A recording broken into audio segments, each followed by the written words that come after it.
ମୁଁ କୃତ୍ରିମ ରୋଷ ପ୍ରକାଶ କରି କହିଲି, ନୀଳମଣି ବନ୍ଦ କର। ସେ ମତେ ଖତେଇ ହେଲା ବେଳେ କହିଲା, କୃଷ୍ଣ କୃଷ୍ଣ। ଓଃ ବନ୍ଦ କର ନୀଳମଣି। କୃଷ୍ଣ କୃଷ୍ଣ। ନୀଳମଣି ନୀଳମଣି। କୃଷ୍ଣ କୃଷ୍ଣ। ଓଃ ନୀଳମଣି, ମତେ ପାଗଳ କରିଦେବ ନା କଣ? ଖିଲି ଖିଲି ହସ ପଛରେ ଶୁଭୁଛି। ନୀଳମଣି ବି ହସୁଛି କଳକଳ ନାଦରେ। ସକାଳୁ ସକାଳୁ କୃଷ୍ଣ ନାମ ଜପ କଲେଣି। ସାରା ଦିନଟା ପୁଣି ପଡ଼ିଛି ଯେ। ମୁଁ ଚମକି ଉଠିଲି, ଚିଡ଼ି ଉଠିଲି, ଉତ୍ତର ଦେଲି, ମୁଁ ନୁହେଁ, ମୋର ଏଇ ପ୍ରାଣର ନୀଳମଣି ସକାଳୁ କୃଷ୍ଣ କୃଷ୍ଣ ବୋଲି ପାଣି ପିଉନି। ମୁଁ ତାକୁ ବାରଣ କରୁଥିଲି। ନିତମ୍ବିନୀ ନିତମ୍ବ ହଲାଇ ମୋ ସାମ୍ନାରେ ଚାଲି ଆସିଲା। ମୋର ଚିବୁକ ଧରି ହଲାଇ ଦେଇ କହିଲା, ହଁ ଗୋ, ତୁମର ପ୍ରାଣର ନୀଳମଣି ତ ହେଉଛନ୍ତି କୃଷ୍ଣ। କୃଷ୍ଣ ଯିଏ, ନୀଳମଣି ସିଏ। କୃଷ୍ଣକୁ ଅତି ଆଦରରେ ଡକାଯାଏ ନୀଳମଣି। ତୁମେ ତ ଉଠିବା ମାତ୍ର ନୀଳମଣି ହୋଇ ପକେଇଛ। ମୁଁ ଜିଭକୁ କାମୁଡ଼ି ପକାଇଲି, ଲଜ୍ଜାରେ କହିଲି, ଛି, ମୁଁ କି ଏତେ କଥା ଜାଣେ? ମୋ ଶାରୀର ନାମ ତ ନୀଳମଣି। ମୁଁ ଆଉ କଣ କରିବି ଯେ? ଶାରୀର ନାମ ତ ତମେ ଦେଇଥିଲ ଜେମା ଦେଇ। ନିତମ୍ବିନୀ ଆଖି ନଚାଇ କହିଲା। ମୁଁ ହାରିଯାଇ କହିଲି,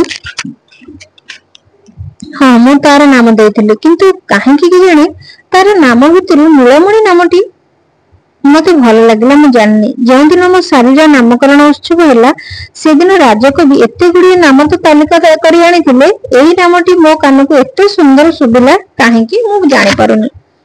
ସେମିତି ହୁଏ ଗୋ ଜେମା, ନହେଲେ ଏତେ ନାମ ଥାଉ ଥାଉ ତୁମର ନାମ କୃଷ୍ଣ ହୋଇଥାନ୍ତା କାହିଁକି? ହେଲେ ତମ ଗଳାରେ ନୀଳମଣି ଡାକଟି ଏତେ ମଧୁର ଯେ। ନିତମ୍ବିନୀକୁ ଚୁପ୍ କରିଦେଇ କହିଲି, ସତେ କି ଆଜି ନୂଆ କରି ଶୁଣିଲୁ? ପ୍ରତିଦିନ ସାରିକୁ ମୋର ଆଦର କରି କେତେ ଥର ମୁଁ ନୀଳମଣି ନୀଳମଣି ଡାକେ, ତୁ କଣ ହିସାବ ରଖିନୁ? ନିତମ୍ବିନୀ ମୁହଁ ଶୁଖାଇ ଦେଲା। କହିଲା, ତୁମ କଣ୍ଠରେ ନୀଳମଣି ଡାକ ମୋ ପାଇଁ ନୂଆ ନୁହେଁ, କିନ୍ତୁ ଅତିଥି ଭବନରେ ଯେଉଁ ପରମ ଅତିଥି ବିଶ୍ରାମ କରୁଛନ୍ତି ତାଙ୍କ ପାଇଁ ତ ନୂଆ। କିନ୍ତୁ ଜେମା, ଅତିଥିଙ୍କ ନିଦ୍ରାରେ ବ୍ୟାଘାତ ଆଣିବା ତ ଆଦୌ ଉଚିତ ନୁହେଁ। ମୁଁ ବିଚଳିତ ହୋଇ କହିଲି, କାହା କଥା କହୁଛୁ? ମୁଁ କାହିଁକି କାହା ନିଦ୍ରାରେ ବ୍ୟାଘାତ ଆଣିବି?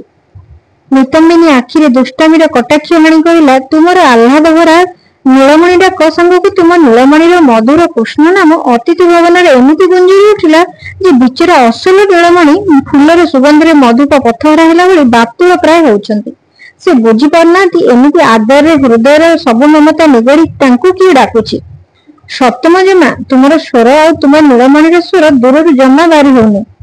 ମୁଁ ଆସୁଥିଲି, କୃଷ୍ଣ ପଚାରିଲେ, କାହାର ଏ ସ୍ୱର? ମୁଁ କହିଲି, ଜେମାଙ୍କର ସ୍ୱର ପ୍ରାୟ ଶୁଭୁଛି। କୃଷ୍ଣ ହସିଦେଲେ। ସତ୍ୟମ ଜେମା, ସେ ହସ ଟିକକ ଦେଖିଲେ କେଉଁ ଦାମ୍ଭିକ ନାରୀ ଭଲ ଧୈର୍ଯ୍ୟ ଧରି ରହିବ? ତୁମେ ନ ଦେଖିଛ ଭଲ ହେଇଛି। ମୁଁ ଲଜ୍ଜାରେ ଝାଉଁଳି ଗଲି। କୃଷ୍ଣ କଣ ଭାବିଥିବେ? ବିରକ୍ତ ହୋଇ କହିଲି, ମୁଁ ଯେ ମୋର ସାରିକି ଡାକୁଥିଲି ସେ କଥା ବୁଝାଇ ଦେଲୁନି କାହିଁକି? ନିତମ୍ବିନୀ ମୃଦୁ ହସି କହିଲା, ମତେ ସେ ଯେତିକି ପଚାରିଲେ ମୁଁ ତାର ଉତ୍ତର ମାତ୍ର ଦେଲି।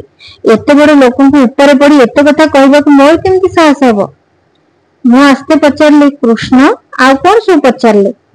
ନିତମ୍ବିନୀ କହିଲା, କୃଷ୍ଣ କହିଲେ, ତମ ଜେମା କଣ ରାତିରେ ଶୁଅନ୍ତି ନାହିଁ? ସୂର୍ଯ୍ୟ ଉଦୟ ହୋଇନି ସେ ନୀଳମଣି ନୀଳମଣି ଡାକୁଛନ୍ତି ଯେ କଣ୍ଠସ୍ୱରରେ ଟିକେ ବି ଆଳସ୍ୟର ଚିହ୍ନ ନାହିଁ। ଭାରି ସୁନ୍ଦର ସ୍ୱର। ମୋ ଉପର ମୁହଁରେ ନିତମ୍ବିନୀକି ଚିଡ଼ି ଉଠିଲେ ବି ମନ ଭିତରେ ଗୋଟିଏ ସ୍ୱପ୍ନର ମାୟା ନିବିଡ଼ ହୋଇ ଆସିଥାଏ, ମତେ ପବିତ୍ର ପୁଲକରେ ଆଚ୍ଛନ୍ନ କରୁଥାଏ। ନିତମ୍ବିନୀ ମତେ ହଲାଇ ଦେଇ କହିଲା, କଥା ସରିନାହିଁ, ଏତିକି ବେଳୁ ଚେତା ହରାଇଲି ବୋଲି ଚଳିବ? ମୁଁ ପ୍ରକୃତିସ୍ଥ ହେଲି। ନିତମ୍ବିନୀ ଓଠ ଚିପି ହସି ହସି କହିଲା, କୃଷ୍ଣ କହିଲେ ତୁମ ଜେମା ମତେ ସ୍ମରଣ କରୁଛନ୍ତି। ଜାଣି ସୁଖୀ ହେଲି। ତାଙ୍କୁ ମୋର ଧନ୍ୟବାଦ ଜଣାଇବ। ମୁଁ ଲାଜରେ ମରିଯାଇ ଭାବିଲି, ଛି ଛି, ଏ ନୀଳମଣି ସାରି ମତେ ଆଜି କି ପ୍ରମାଦରେ ନ ପକେଇଲା। କୃଷ୍ଣଙ୍କୁ କେମିତି ମୁଁ ମୁହଁ ଦେଖେଇବି? ରାଗରେ ରତ୍ନପଞ୍ଜୁରୀ ଖୋଲିଦେଲି। ନୀଳମଣିକି ଉଡ଼େଇ ଦେଲି ବାହାରକୁ। କହିଲି, ଯା ବାହାରି ଯା, ଏଥର ତୁ ତ ମୁକ୍ତ। ମୁଁ ବି। ନୀଳମଣି ଘୁରି ଘୁରି ଉଡ଼ିଲା ମୋର ଅଗଣାରେ। କେତେଥର ନୀଳମଣିକି ଏମିତି ଉଡ଼ାଇ ଦେଇଛି, ସେ ଘୁରି ଘୁରି ଉଡ଼ି ବୁଲିଛି ମୋର ପଛେ ପଛେ। ପୁଣି ଆପେ ଆସି ରତ୍ନପଞ୍ଜୁରୀ ମଣ୍ଡନ କରିଛି। ଭାବିଲି ଏଥର ବି ସେମିତି କରିବ। କିନ୍ତୁ ନୀଳମଣି କିଛି ସମୟ ପରେ କୃଷ୍ଣ କୃଷ୍ଣ ଉଚ୍ଚାରଣ କରି ଦୂରକୁ ଉଡ଼ିଗଲା। ନୀଳ ଆକାଶରେ ମିଶିଗଲା ବିନ୍ଦୁଟିଏ ହୋଇ। ଭାବିଲି, ନୀଳମଣି କଣ ମୋର କୃତ୍ରିମ ରୋଷକୁ ଜାଣିପାରିଲାନି? ମତେ ଦଗା ଦେଇ ବଣକୁ ଚାଲିଗଲା। ନୀଳମଣି ବିନା ମୋର ଦିନ କଟିବ କେମିତି? କିଏ ମତେ ମୋର ମନ କଥା ଶୁଣେଇବ? ନିତମ୍ବିନୀ ମୋର ଦ୍ୱନ୍ଦ୍ୱକୁ ବୁଝିପାରି ବୋଧ କଲା। କହିଲା, ଜେମା ବ୍ୟସ୍ତ ହୁଅନି। ନୀଳମଣି ଯାହାର ନାମ ସେ କେବେ ବି ଦଗା ଦିଏ ନାହିଁ। ନୀଳମଣି ତୁମକୁ ଡରାଇବା ପାଇଁ ଟିକେ ଦୂରକୁ ହୁଏତ ଉଡ଼ି ଯାଇଛି, ନଚେତ୍ କେଉଁଠି ଅବା ସାଥୀର ସନ୍ଧାନ ପାଇଛି। ସାଥୀ ମିଳିଗଲେ ରତ୍ନ ପଞ୍ଜୁରୀର ମୋହ ତୁଚ୍ଛ ହୋଇଯାଏ। ଯେମିତି ସାଥୀର ଭାବନାରେ ରତ୍ନ ପଲଙ୍କର ବି ନିଦ ଆସେ ନାହିଁ। ଜେମା, ତମେ ରାତିରେ ଜମା ଶୋଇନାହିଁ ପରା।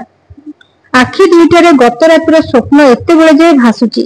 ସୁନିଦ୍ରା ନହେଲେ ମଣିଷ ସ୍ୱପ୍ନ ଦେଖେ ନା କଣ? ନିତମ୍ବିନୀ ପଣତ କାନି କାମୁଡ଼ି କାମୁଡ଼ି ଦୁଷ୍ଟ ବାଳିକା ଭଳି ହସିଲା। ନିତମ୍ବିନୀ ଚତୁରୀ, କଥାକୁ କୋଉଠି ନେଇ କୋଉଠି ପହଞ୍ଚାଇ ମୁଁ ସେ କଥା ଜାଣେ। ଆଜି କିନ୍ତୁ ତାର ଚତୁର କୌତୁକକୁ ମୁଁ ଉପଭୋଗ କରିପାରିଲି ନାହିଁ। ନୀଳମଣିର ଚିନ୍ତାରେ ମୁଁ ବିଷଣ୍ଣ ହୋଇଯାଇଥାଏ। ଏତିକି ବେଳେ ନୀଳମଣି କାହା ଉଡ଼ି ଆସି ମୋ କାନ୍ଧରେ ବସିଲା। ଥଣ୍ଟରେ କଣ ଖଣ୍ଡେ ଧରିଥାଏ। ମୋ କବରୀରେ ତାକୁ ଖୋସିଦେଲା। ମୋ କାନ ପାଖରେ ଗାଇଲା କୃଷ୍ଣା କୃଷ୍ଣା କୃଷ୍ଣା। ନିତମ୍ବିନୀ ବିସ୍ମିତ ହୋଇ ଚାହିଁଥାଏ ମୋର କବରୀକୁ। ଏଥିରେ ବିସ୍ମିତ ହେବାର କଣ ଅଛି? ମୋ ଅଭିମାନ ଭାଙ୍ଗିବା ପାଇଁ ନୀଳମଣିର ତ ଇଏ କିଛି ନୂଆ କାଣ୍ଡ ନୁହେଁ। ସବୁଥରକ ସେ ଫୁଲ କେଣ୍ଡାଏ ଚଞ୍ଚୁରେ ଧରି ଉଡ଼ି ଆସେ ଆଉ ମୋ ଗଭାରେ ଖୋସିଦିଏ। କିନ୍ତୁ କେବେ ତ ମତେ କୃଷ୍ଣା ଡାକେ ନାହିଁ। ମତେ ସେ ଡାକେ ଜେମା। ସବୁଥରକ ମୋ କାନ ପାଖରେ ସେ କହେ ଜେମା ଜେମା ଜେମା ଜେମା ସବୁଥରକ। ଆଉ